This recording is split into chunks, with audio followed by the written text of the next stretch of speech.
Well, hello again and welcome to another edition of the Speed Bag. Today, a little segment that I like to call, Whoa, you might have just kept it too real. So a few years ago, UFC President Dana White spoke to students at Stanford's Graduate Business School kind of about the UFC's philosophy and its business model and its road to success. And now, while his remarks made a few ripples at the time, one particular section has resurfaced lately, and yeah, it's the section about fighter pay. Do you know why this has happened and why boxing is dying? Because the sport has become so greedy. Nobody was ever thinking about the future of the sport. It's about how much money can we all put in our pocket right here, right now.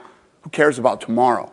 So essentially what you get at the end is you get two multi-millionaires, right, who step into the ring and do everything they can to avoid a fight so they can win, just barely win, to get to the next multi-million-dollar fight that we pay for.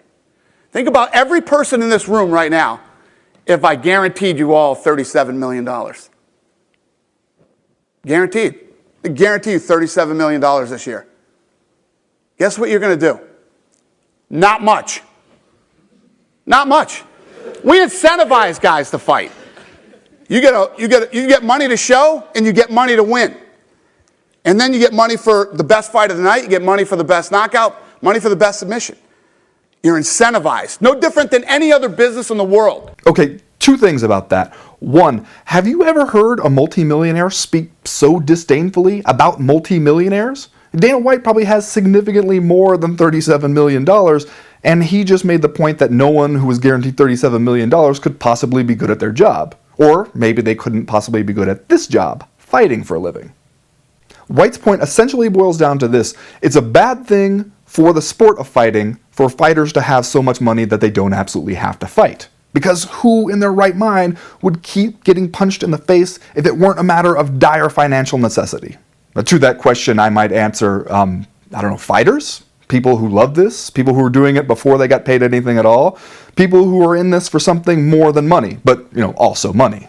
But point number two, does anyone else think that Dana White just told us an uncomfortable truth about the way the UFC views its own business model? Fighter pay has been a persistent issue for years, especially recently when it seems like the UFC is doing really well and entry-level fighters are still breaking their bones for 10 grand, and a guy like Rory McDonald, who got his whole face broken in his fight with Robbie Lawler, is complaining that for all his sacrifices and all he's given to this sport and this company, he still doesn't have any financial security. I might argue, in fact, that fighter pay is the most pressing issue in the sport right now, especially since the UFC took the very admirable and very positive step of getting USADA involved to do the drug testing. So if this is such a persistent headache for the UFC, if it's something people keep banging it over the head with, why not just pay the fighters more? I mean, you're obviously already all very wealthy, you'll still be rich, and then you'll have one less headache to deal with. Unless, of course, you really believe that this would just create different kind of headaches. Headaches like, fighters maybe not being as willing to do stuff like step in on 10 days notice to take a fight to save a fight card, or fight 3 or 4 times a year, or, take any matchup you throw at them because, hey, if they have enough money, they can afford to sit out for 6 months and take a little extended vacation when they think they need it.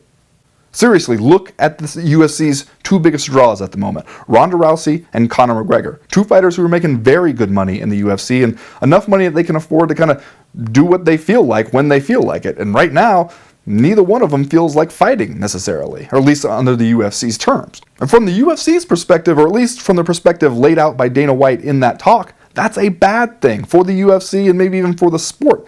It can no longer incentivize George St. Pierre with money because he doesn't need their money, he already has his own. But then, if that's how it works, how does the NFL stay in business? Those guys play a physically punishing, grueling sport, one that probably takes years off their lives, one that is arguably just as difficult and painful at times as MMA is, and they make millions, and yet they aren't all quitting as soon as they complete their first contract.